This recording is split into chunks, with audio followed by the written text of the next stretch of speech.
हैसियत कितनी है, औकात क्या है पाकिस्तान की, ये बहुत अच्छे से हिंदुस्तान को पता है। लेकिन फिर भी वॉर जैसी सिचुएशन में जो तैयारियां होनी चाहिए वो हिंदुस्तान कर रहा है। 244 जिलों को ये चिन्हित किया गया है कि इन जगहों पर वो ड्रिल की जाए जो एयर रेड के समय की जाती है। एयर सायरन बजता है, उसके बाद क्या करना चाहिए क्या नहीं करना चाहिए, ये ड्रिल होगी। हिंदुस्तान पूरी तैयारी कर रहा है, लेकिन यहां तो मॉक ड्रिल हो रही है।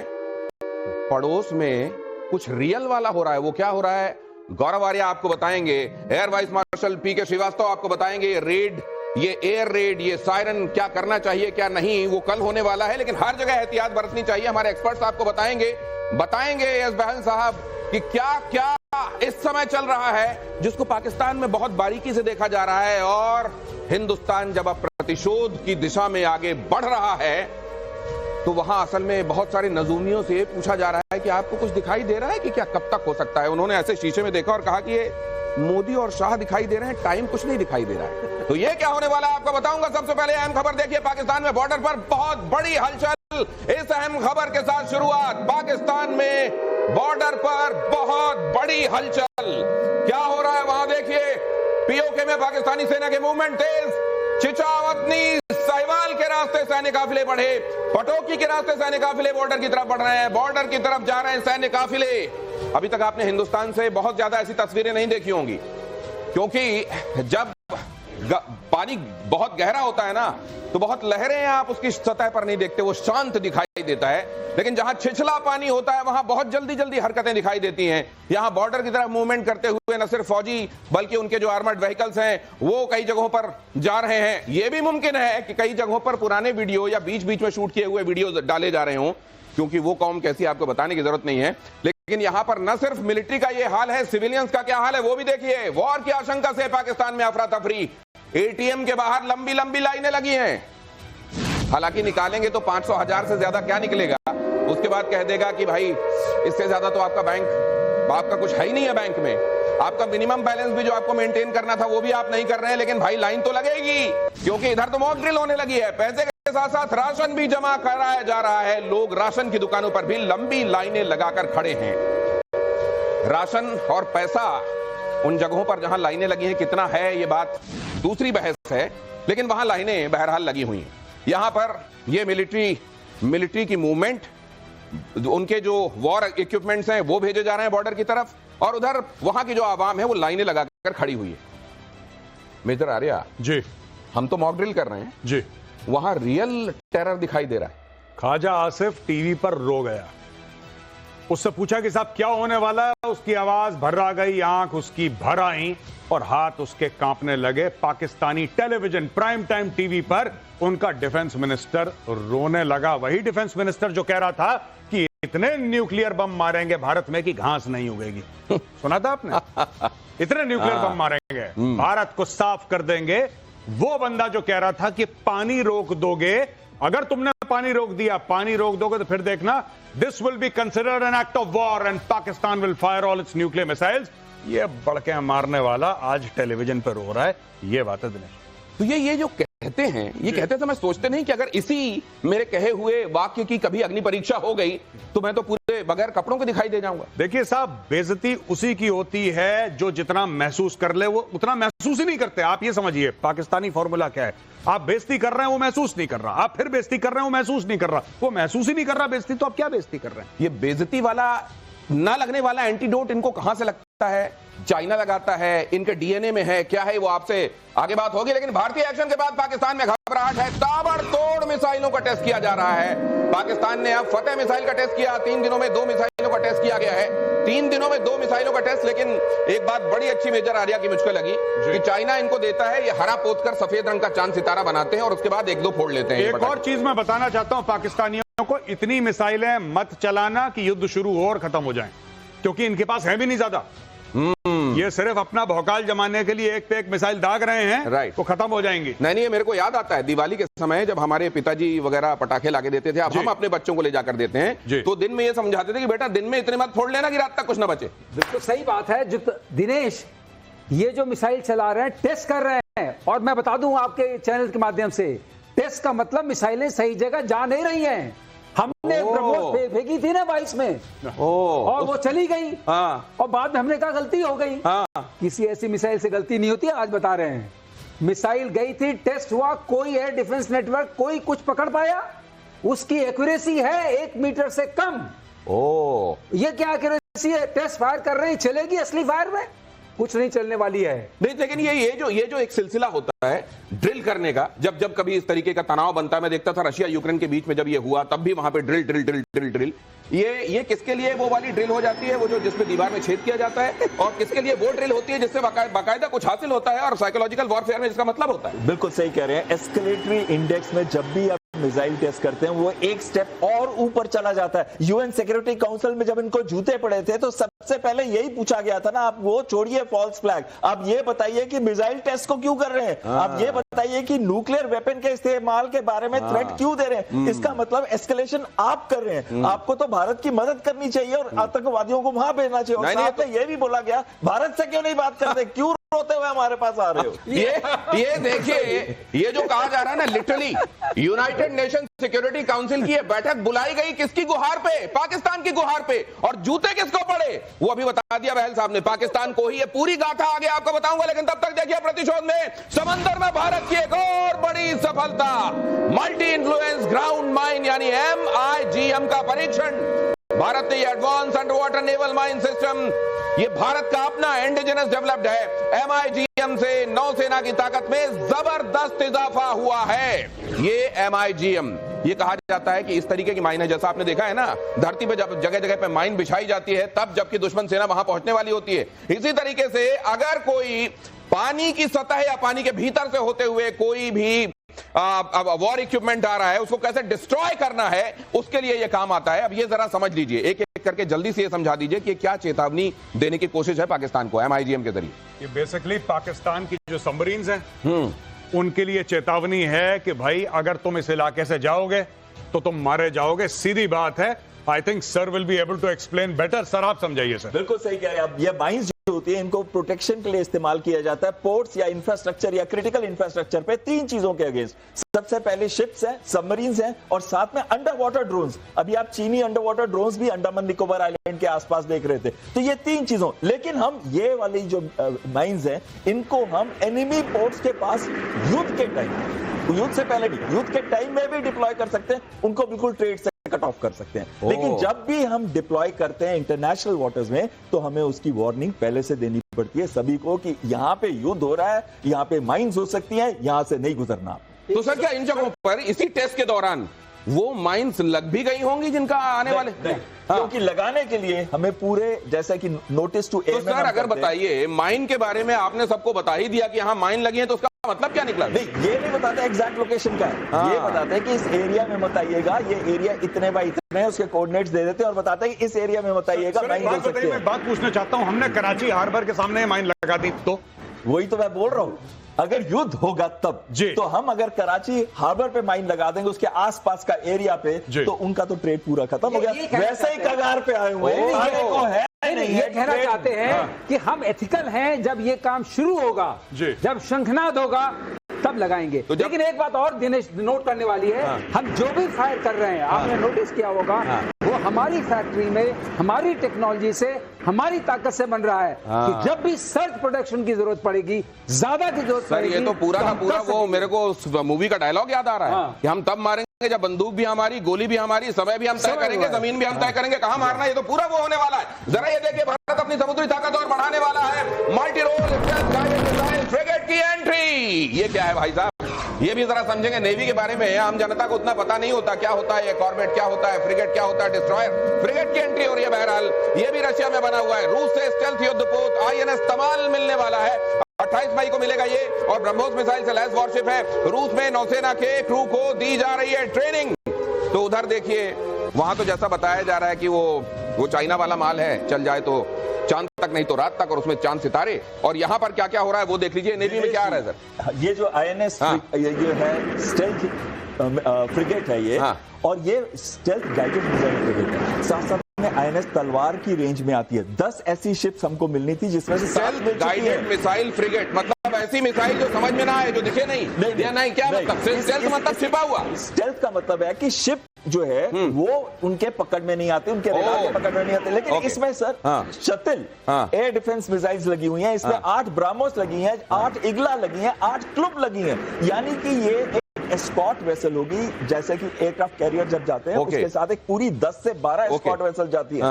उसी तरीके से अगर मर्चेंट शिपिंग कहीं हमको प्रोटेक्ट करना है तो एस्कॉर्ट वेसल के रोल में इसका इस्तेमाल होता है। लेकिन इसमें बहुत महत्वपूर्ण चीज क्या है, हमारे पास अभी तक 30 ऐसी मेजर शिप्स थी, फ्रिगेट्स नहीं, फ्रिगेट्स, डिस्ट्रॉयर्स, क्रूजर्स, लेकिन उनके पास कितनी है? सिर्फ 12। उसमें से सर्विसेबल कितनी है? नहीं, वो तो हमने एक दिन दिखा दिया कि उनके पास कितना है और कितना रिपेयर में पड़ा हुआ है। लेकिन अगली खबर जरा देख लीजिए, भारत और पाकिस्तान के तनाव के बीच में मूडीज की रिपोर्ट। ये तो आप देख ही रहे हैं कि दोनों तरफ से तैयारियां क्या है, लेकिन मूडीज ने एक सावधानी बता दी है पाकिस्तान को, वक्त रहते आगाह किया है। वो कितना आगाह होता है देखिए। पाकिस्तान की स्थिति बेहद चिंताजनक है। मूडीज ने कहा अगर वॉर हुआ तो उसे झेल नहीं पाएगा पाकिस्तान। भारत की सेहत पर बहुत ज्यादा असर नहीं पड़ने वाला वॉर के सिनेरियो में भी। तो आपको जरा ये बता दें, इसको जरा यहां पे फ्लैश कीजिए तो गौरव इसको बताएंगे कि अगर वॉर हुआ भी तो पाकिस्तान की स्थिति, उसको बहुत बार कटोरा, आप कहते हैं उसको बेइज्जती नहीं लगती, लेकिन कटोरा तो हाथ में है, कपड़ों पे पैबंद पूरे लगे हुए हैं, चीथड़ों में चल रही वो एक तरीके से अर्थव्यवस्था है, और वहां पर अगर वॉर हो गया तो ये होने वाला है। देख लीजिए, महंगाई दर और बढ़ेगी, 30%, कर्ज 21.15 लाख करोड़। पता नहीं उसको ये कभी देखता भी है वो फिगर कि नहीं देखता है जी। क्या वही टाई सूट कपड़े जो उनके कम से कम आर्मी वालों को हम देखते हैं। इकोनॉमिक ग्रोथ 2% और कम हो जाने वाला है। ये विदेशी मुद्रा भंडार $15 अरब, कर्ज चुकाना मुश्किल हो जाएगा। ये फ्रॉड है।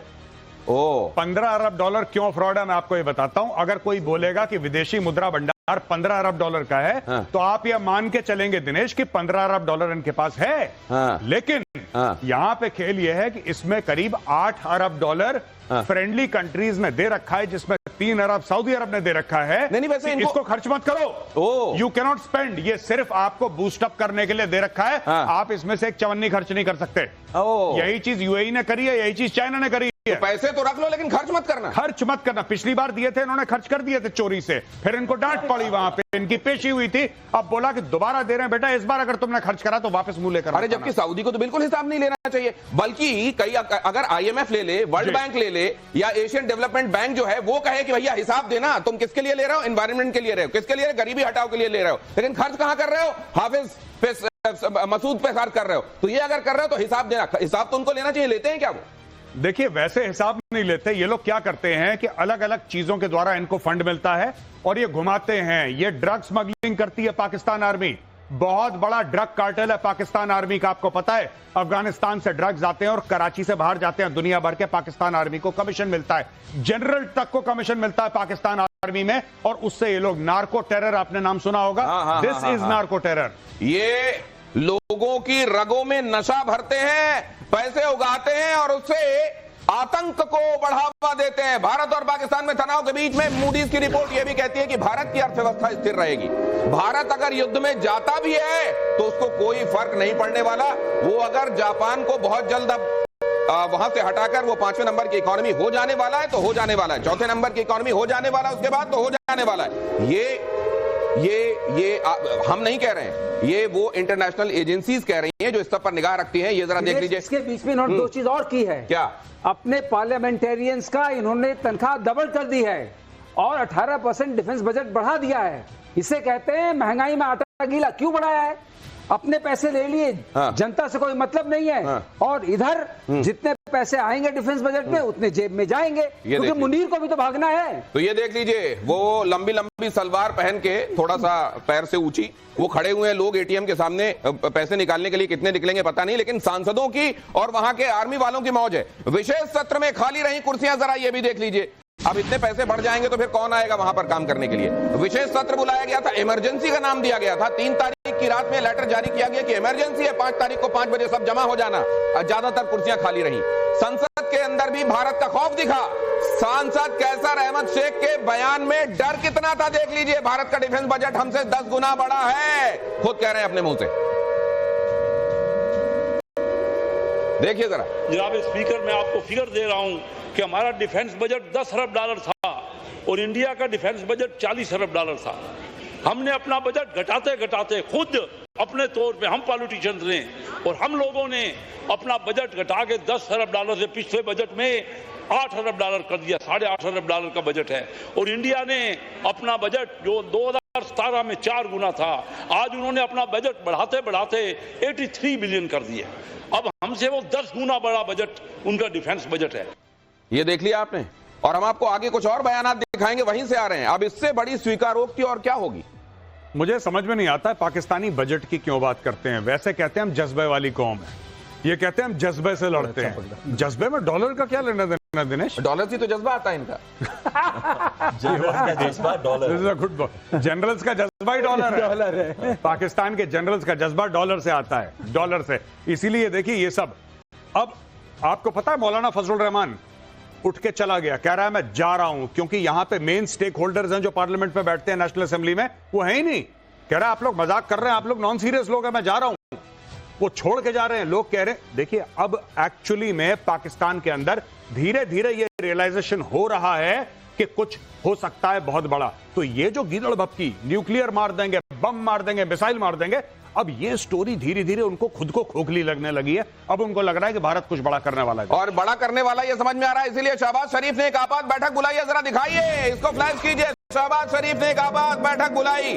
हमले की आशंका से पाकिस्तान पत्ते की तरह कांप रहा है। ISI मुख्यालय में शहबाज की आपात बैठक में रक्षा मंत्री और मुनीर भी शामिल, ये आर्मी जनरल भी शामिल, ख्वाजा आसिफ भी शामिल। ISI के हेडक्वार्टर में बैठक की जा रही है। प्रधानमंत्री वहां पहुंचा हुआ है, रक्षा मंत्री वहां पहुंचा हुआ है, जनरल वहां पहुंचा हुआ है। तो कौन चला रहा है ये पता चल रहा है। प्रोटोकॉल पूरा है, वो पूरा प्रोटोकॉल है। आप समझ रहे हैं? ISI शरणम गच्छामी, ये हो रहा है। दिनेश, हाँ। इसमें एक बहुत ही इंपॉर्टेंट चीज है, एयरफोर्स चीफ और नेवल चीफ तो मिसिंग है। नहीं, लेकिन मेरे को एक चीज समझ में नहीं आ रही है। जी। हमारे यहाँ बैठक होती है तो प्रधानमंत्री के घर में या PMO में बैठक होती है, और वहां आर्मी चीफ, नेवल चीफ और हमारे डोवाल साहब ये सब लोग पहुंचते हैं। यहाँ तो सारे के सारे ISI के दफ्तर में पहुंचे हुए हैं, क्योंकि एक जगह से ही इंस्ट्रक्शन आते हैं, वही इंस्ट्रक्शन को सबको फॉलो करना है, चाहे वो फॉरेन मिनिस्टर, डिफेंस मिनिस्टर या प्राइम मिनिस्टर चला जा सकता है एक एम्बेसडर के पास, चाहे वो चाइना का या टर्की का। ऐसा तो मैंने कहीं भी नहीं सुना। ये इंस्ट्रक्शन ऊपर से आते हैं।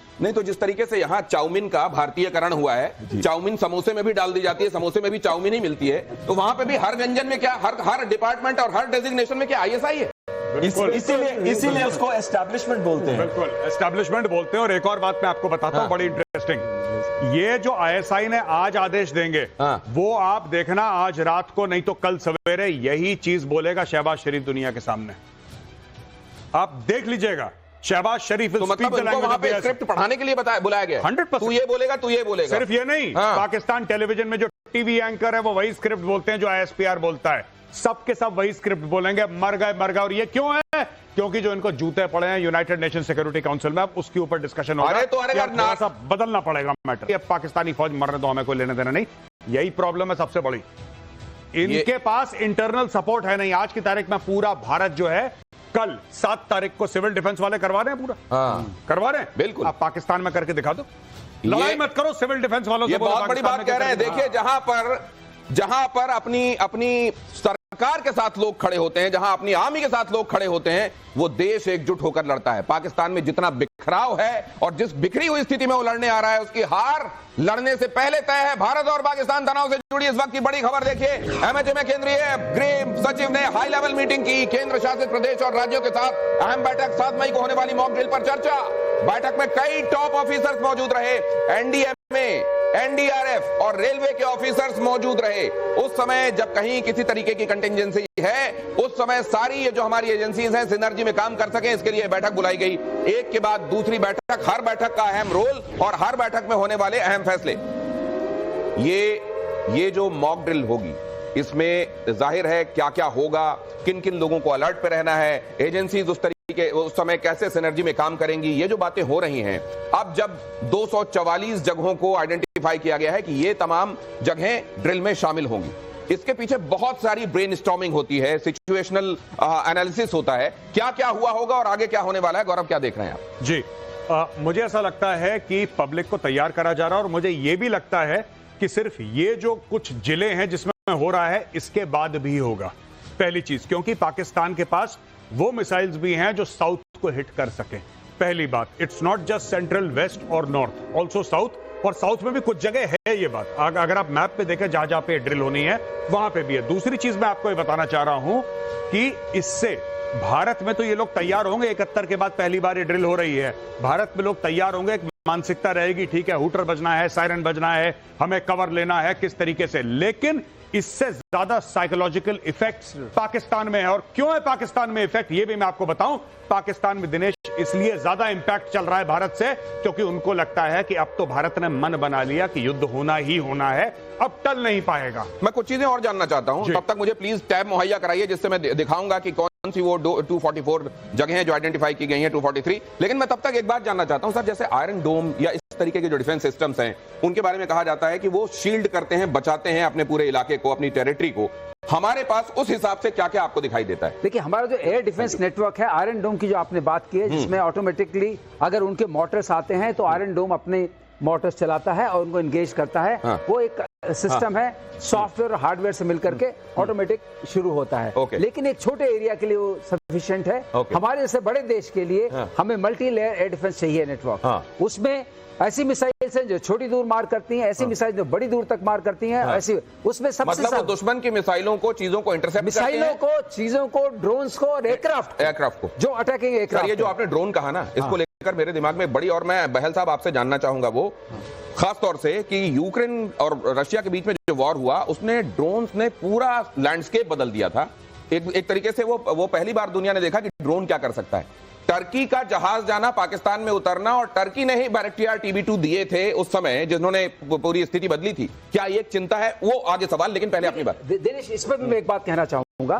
वहां जो प्रॉब्लम थी कि उन्होंने अपना सॉफ्ट डिफेंस इसको हम बोलते हैं, इलेक्ट्रॉनिक वॉरफेयर के थ्रू हमें उन ड्रोन्स को गिराना है। वो ड्रोन्स अब उतने ताकतवर नहीं रह गए जितने उस वक्त थे। वो सरप्राइज थे, वो दुनिया के सामने सरप्राइज थे, अब उनको पढ़ा जा चुका है। अब जरा देखिए यहाँ पर, इनको मैं जरा एक एक जगहों का दिखाऊंगा और इससे जुड़े कमेंट। हालांकि अभी आप जब देख रहे थे आपको विंडो में फिरोजपुर वाली ब्लैकआउट दिखाई दे रहा था, क्योंकि वो ब्लैकआउट था, वो अंधेरा इसलिए था क्योंकि वहां पूरा अंधेरा किया गया।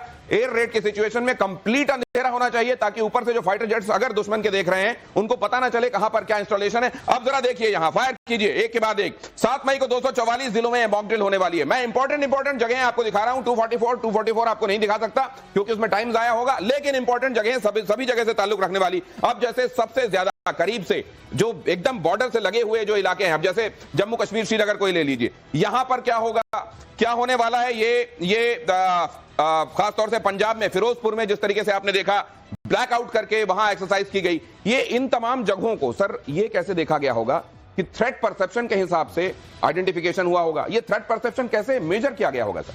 देखिए ऐसा है कि जब आप ये बता रहे हैं मैं इसको रोल भी करता रहता हूं। जी दिनेश, ये जो थ्रेट परसेप्शन है ये जो सिविल डिफेंस वाले हैं उन्होंने निकाला है, और जरूरी है कि आर्मी, नेवी और एयरफोर्स से उन्होंने इनपुट लिया होगा। लेकिन इसके बारे में कहना मेरे लिए बड़ा मुश्किल है कि जैसे फॉर एग्जांपल देखिए राजस्थान है, जैसलमेर, बीकानेर, श्रीगंगा, इसमें कोई डिफिकल्टी नहीं है बताने में कि ये जगह क्यों थ्रेटेंड है, क्योंकि बॉर्डर से लगे हुए हैं। बॉर्डर से लगे हुए हैं, यहां पे आपके एयरफोर्स के बेसिस हैं, आपकी ये स्ट्रेटेजिकली बड़ी इंपॉर्टेंट जगह है राजस्थान में। ये 4 जगह बहुत इंपॉर्टेंट है राजस्थान में, तो इसको बताने में कोई डाउट नहीं। अब जैसे इससे आगे चलते हैं, ये आगे हम ये अगली जगह ये गुजरात हम दिखा रहे हैं, यहां पर भी ये ऑब्वियस है कि क्यों हम इन जगहों को दिखा रहे हैं। रण of Kutch very strategically important. Ahmedabad मैं कह नहीं सकता, अहमदाबाद नहीं कह सकता, लेकिन रण of Kutch is very important. लेकिन सर इसमें अगर देखा जाए दो बड़े क्राइटेरिया जिनको देखते हुए थ्रेट परसीव किया जाता होगा, एक तो ये कि उस जगह से जो पाकिस्तान से लगा हुआ इलाका है कितनी दूरी पर है ना, और दूसरे ये कि वहां कितना महत्वपूर्ण कोई इंस्टॉलेशन है। ये 2 बड़ी वजह होंगी, ये 2 बड़े पैरामीटर होंगे। बिल्कुल। और अगर ऐसा है तो अब जरा देखिए, ये दिल्ली तो देश की राजधानी है, ये तो देश की राजधानी है, इसमें कोई डाउट नहीं है, वो खत्म है। ये बात इसमें कोई बात ही नहीं है आगे करने की कि दिल्ली को हम क्यों दिखा रहे हैं। और अब देखिए अंबाला, फरीदाबाद, ये हरियाणा में आ गए। अंबाला में स्ट्राइक कोर है, राइट, तो Ambala is very important. Faridabad का कह नहीं सकते ये क्यों, और सारी जगह हम आपको दिखा भी नहीं रहे हैं क्योंकि मुमकिन भी नहीं है सारी जगहों को। अब जैसे इधर आ जाइए, उत्तर प्रदेश, लखनऊ हो गई राजधानी, उसके अलावा बुलंदशहर, गाजियाबाद, सहारनपुर, लखनऊ, प्रयागराज, कानपुर, गोरखपुर।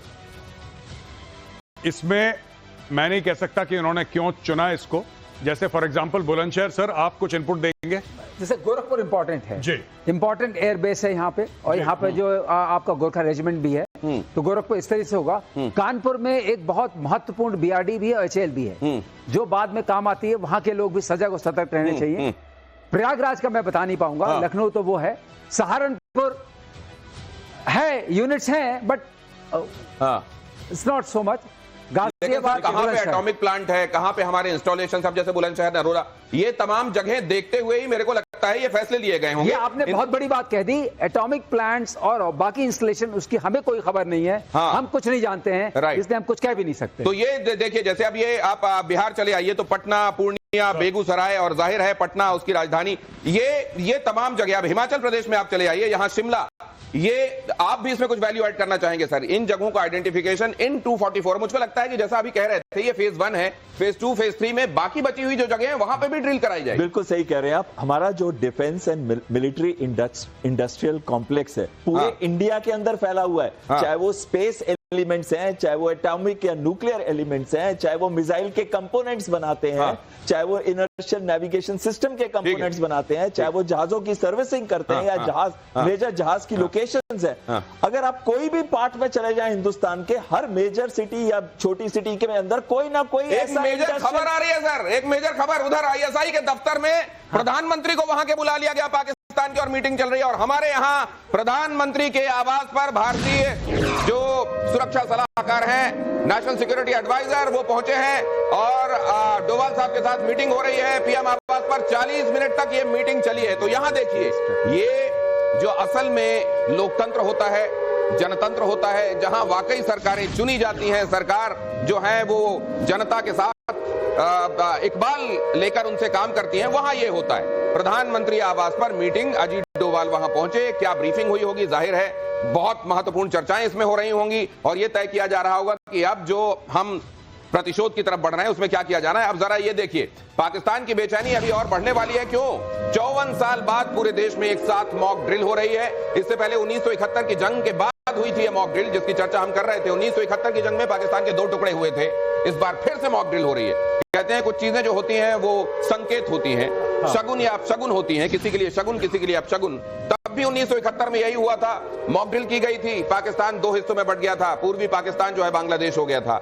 और अब देखिए एक बार फिर से मॉक ड्रिल हो रही है। इस बार क्या होने वाला है, गौरव आर्य आपको बताएंगे। देखिए साहब, जहां तक मॉक ड्रिल की बात है, ये साफ सीधी बात है, भारत तैयारी कर रहा है युद्ध की, और इससे भी ज्यादा मुझे लगता है इसके ऑप्टिक्स हैं, एक संदेश है जो कि दुश्मन देश पाकिस्तान को दिया जा रहा है कि we are getting ready for war. Are you ready for war? क्या आप तैयार हैं? हम तैयार हैं। अच्छा, एक चीज और मैं देख रहा हूं, यह भी शायद आप लोगों की मिलिट्री डॉक्ट्राइन में पढ़ाया जाता होगा कि बगैर गोली चलाए, बगैर फायर किए एक एस्केलेशन होता है, और वो एस्केलेशन ये होता है, और उसमें पाकिस्तान जैसा मुल्क जो है वो थर थर कांपने लगता है। बिल्कुल सही कह रहे हैं। साइकोलॉजिकल वॉरफेयर से बड़ा कोई वॉर नहीं होता। अगर आपने दिमागों को हाईजैक कर लिया तो बचेगा क्या सोचने के लिए। तो जो स्ट्रेटेजिक साइलेंस है, और या जो लोग कहते हैं vulture is a patient bird, तो अगर हमें खाना है उनको तो पेशेंस तो दिखानी पड़ेगी और टाइम चूज करना पड़ेगा। बहुत इंपॉर्टेंट होता है। एक चीज तो होती है कि कैपेबिलिटी, कि क्या कैपेबिलिटी है हमारे पास फाइट करने के लिए, पर दूसरी होती है जो उससे भी महत्वपूर्ण है, विल टू फाइट। अब विल टू फाइट पे हिट कर रहे हैं। पाकिस्तान में कैसी है will to fight? Will to fight है मुनीर के लोगों में कितनी विल टू फाइट? बिल्कुल है ही नहीं वहां पे विल टू फाइट, बिकॉज उनका इंटरनली भी इतनी प्रॉब्लम्स चल रही हैं। जो तो वही बीच में मुनीर जब गायब होता है वही विल ढूंढने जाता है क्या कहीं?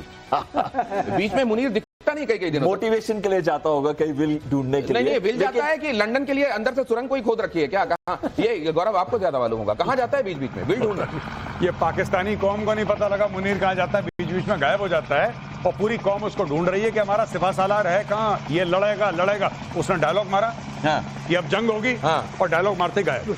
अच्छा, लोग जोश में आ गए कि हाँ जंग होगी, अब जिसको लड़ना है वो मिल नहीं रहा। तो ये पाकिस्तान में यही प्रॉब्लम चल रही है सबसे बड़ी। वहां असल में विल टू फाइट वाली बात नहीं होती है। वो जो विल अगर कहीं पुरखों ने छोड़ी होगी उसको लेके कहां भागा जा सकता है, सब कुछ बेच बाज के क्या लंदन जाके सेटल हुआ जा सकता है, ये वाली विल मेरे ख्याल से ज्यादा वहां कारगर होती है। ये देखिए, मॉक ड्रिल को लेकर बीजेपी और संघ परिवार एक्टिव हो गए हैं। संघ और भारतीय जनता पार्टी के पदाधिकारी भी ड्रिल में हिस्सा लेंगे। बीजेपी के सांसद विधायकों को शामिल रहने का निर्देश दिया गया है। तो सिर्फ ऐसा नहीं है कि इसमें केवल एजेंसीज काम कर रही हैं, इसमें वो लोग जो चुने हुए लोगों के प्रतिनिधि हैं उनको भी सामने लाया जा रहा है, और उनको भी ये कहा जा रहा है कि आप पहले एजेंसी से बात कीजिए, उनसे ट्रेनिंग का जो सिलसिला है उसको आगे बढ़वाइए, लोगों को मोटिवेट कीजिए, और ये बताइए कि उस तरह की स्थिति में क्या किया जाना है। सरकार भी साथ में, संगठन भी साथ में, और ये जनता जब साथ में आती है और सभी अंग साथ में आते हैं तो फिर इस बार तो मुझको अभी से दिखाई देने लगा कि पाकिस्तान का क्या हाल होने वाला है। ये देखिए जरा, भारत ने पाकिस्तान पर दागा वाटर बॉम्ब। बगलियार बांध से भारत ने रोका पानी। रामबन में चिनाब नदी पर बना है बगलियार बांध। कल हमने बताया था आपको कि कल से सिलसिला शुरू हुआ। वहां के जब गेट क्लोज किए जाते हैं ना, एक के बाद दूसरा किया जाता है, तो ये अब काम कंप्लीट हो गया है। सलाल डैम के गेट भी बंद किए गए। झेलम नदी पर किशनगंगा बांध से भी पानी रोकने की तैयारी। अब ये वहां कहा जाने लगा है कि भाई साहब ऐसा है, जो धान बोना था ना उसको आप डिले कर दो। अभी फिलहाल वहां पे जो तारीख दी गई है ना 20 मई दी गई है कि 20 मई तक आप अभी धान वान का कोई काम मत कीजिएगा, पानी वानी मिलेगा नहीं। तो ये वहां पे ये जो आप कह रहे थे कि ये this is an act of war जी, and be prepared, we have got nukes also. हाँ, अब आप क्या कहेंगे? अब कुछ नहीं, वो रो तो रहा है वो टीवी पे कि बुरा कर दिया, मुझे मार दिया। वो रो रहा है, उसकी गला थर्रा रहा है, आंखें भर आई हैं उसको पता नहीं क्या करना है। क्योंकि देखिए साफ सीधी बात है, पूरी दुनिया के सामने पाकिस्तान ने एक ऐलान करा था कि हम लोग न्यूक्लियर पावर हैं। अगर भारत पानी रोकता है तो ये हम मानेंगे कि भारत ने हमारे ऊपर युद्ध छेड़ दिया है और उसकी जवाबी कार्रवाई होगी। हम डैम पे मारेंगे मिसाइल और न्यूक्लियर वेपन मारेंगे डैम के ऊपर। तो मैं पाकिस्तानियों को कहना चाहता हूं, भाई साहब 24 घंटे से ऊपर हो गया, तुम्हारी नदियां सूख रही हैं, खेत खलियान सूख रहे हैं, जो बम मारना है जल्दी मारो। ये वही वाली बात है। ये वो आपने सुना होगा कि मेरे को मारा तो मारा, इसको मार के दिखा, अच्छा इसको मारा तो मारा, उसको भी मार के दिखा। जब सब पिट गए तो बोले इसलिए कहा था कि सब पिट जाएंगे तो मेरे ऊपर कोई हंसेगा नहीं। अब देखिए यूनाइटेड नेशन सिक्योरिटी काउंसिल में पाकिस्तान के झूठ पर स्ट्राइक। भारत की धाक के आगे पाकिस्तान का agenda fail. United nation security council ने फॉल्स फ्लैग ऑपरेशन थ्योरी को नकारा। असल में पाकिस्तान वहां यह कह रहा था कि भारत ने ही वो आतंकवादी हमला करा दिया है, इसलिए करा दिया ताकि पाकिस्तान को कटघरे में खड़ाया जा सके। अरे भाई साहब, इस तरीके का झूठ जाके कम से कम ऐसा बेचो जो बिक सके। ये ले जाकर यूनाइटेड नेशन सिक्योरिटी काउंसिल में पहुंचे थे। क्लोज डोर मीटिंग शायद इसीलिए कराई जाती है कि जब जूते पड़े पाकिस्तान को तो बाहर कोई देखे नहीं, आवा और बाहर मुस्कुराते हुए निकल सके। वो भी कोई मुनीर ही है, वो भी कोई असीम मुनीर के कोई मुनीर कुछ उनका भी नाम है, वो भी हंसते हुए बाहर निकले। ये अंदर जूते पड़ने के बाद बाहर मुस्कुराते निकलने की जो कला है, ये पाकिस्तान से सीखी जा सकती है। बिल्कुल साहब, ये जो परमानेंट है ना उनका ambassador to the United Nation, जिस मुनीर की आप इनका नाम ले रहे हैं, इस मुनीर को अरेस्ट करा गया था अमेरिका में, फिर इसको छोड़ा गया डोमेस्टिक वायलेंस के केस में। इन्होंने अपनी गर्लफ्रेंड को मारा था बहुत बुरी तरीके से, बहुत बुरी तरीके से, बेहोश हो गई वो, इतना मारा। तो फिर उसको अरेस्ट करा, फिर पता लगा उसका डिप्लोमेटिक पासपोर्ट है, उसको अमेरिका से निकाल दिया, फिर अब वापस आया है। लीजिए, ये असीम है सर, असीम मुनीर नहीं, असीम। वो ISI वाला भी असीम, ये भी जनरल भी असीम, और वो जो वहां पे है इनका रिप्रेजेंटेटिव वो भी असीम। एक मुनीर हुआ करता था यूएस में इनका, वो भी डिप्लोमेट था बहुत बड़ा। तो ये इनके पास शायद नामों को लेकर भी टोटा है। क्या नाम? अच्छा असीम रख दो, असीम को बना दो। प्रतिशोध की तरफ हर गुजरते दिन के साथ कदम और बढ़ते जा रहे हैं। वो जगह कहां है, कौन सी है जहां कर ये प्रतिशोध असल में उस रंग में आकर और फिर समाप्ति की तरफ बढ़ेगा, ये कोई नहीं जानता। और ये